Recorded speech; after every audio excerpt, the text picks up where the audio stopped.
Today we will start our next topic is called as the guardianship. Okay? The guardianship and custody is called as the हिजानत. Okay? इस्लाम में क्या बोला जाता है इसको? हिजानत. Hijanat simply called as the custody of the child or custody of the wife or custody of the property. Okay?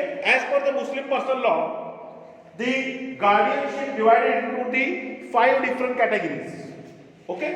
5 category में उसको divide किया है.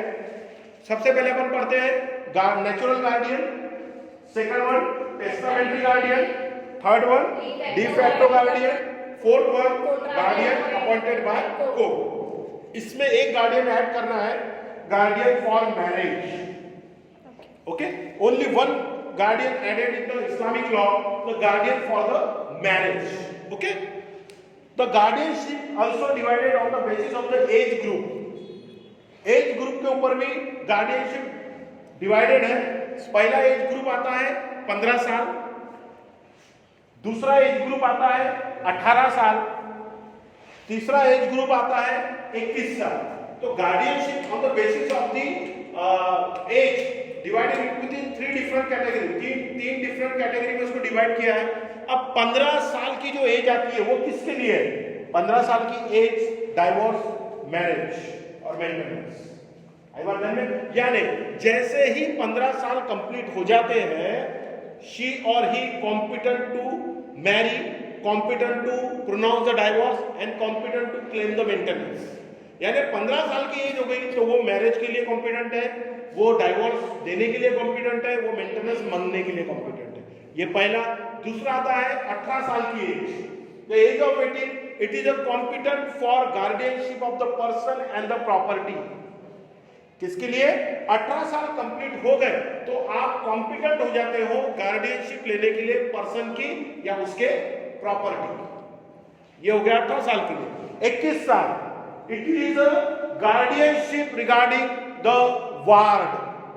आपके बच्चों की गार्डियनशिप के लिए you can competent at the age of 21. Okay. अब 15 साल की जो एज है वो as per the Muslim personal law है.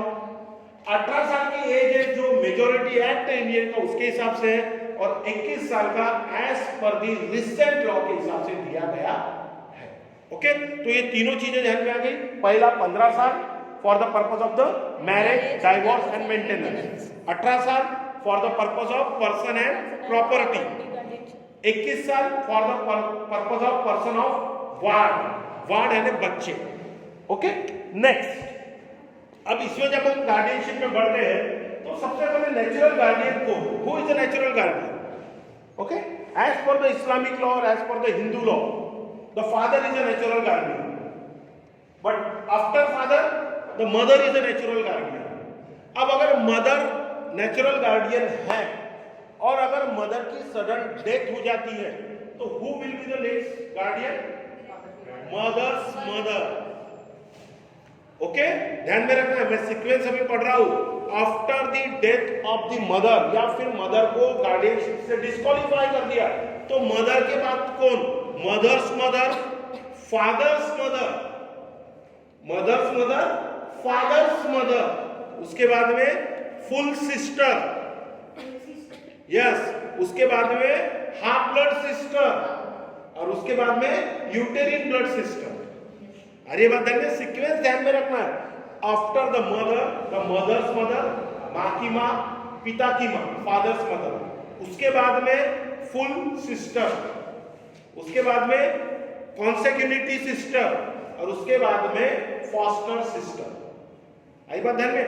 यही खत्म नहीं हुआ, अब ये भी नहीं है तो उनके बाद daughter of full sister, daughter of consecutive sister and daughter of foster sister. आई बात ध्यान में. any maternal relative but belonging to the female category. आई बात ध्यान में. अगर मदर नहीं है तो, और अगर फादर का डेथ हो गया तो फिर फादर की तरफ से पूरे चलेंगे.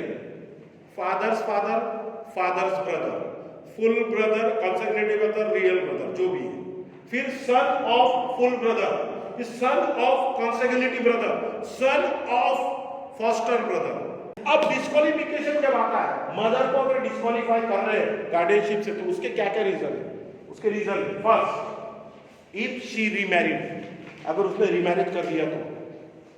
सेकंड, अगर वो इमोरल लाइफ जीती है तो। थर्ड, उसने अगर कन्वर्शन कर लिया होगा तो। आई बात ध्यान में, ये तीनों चीजें डिसाइड करती है मदर का डिस्क्वालिफिकेशन।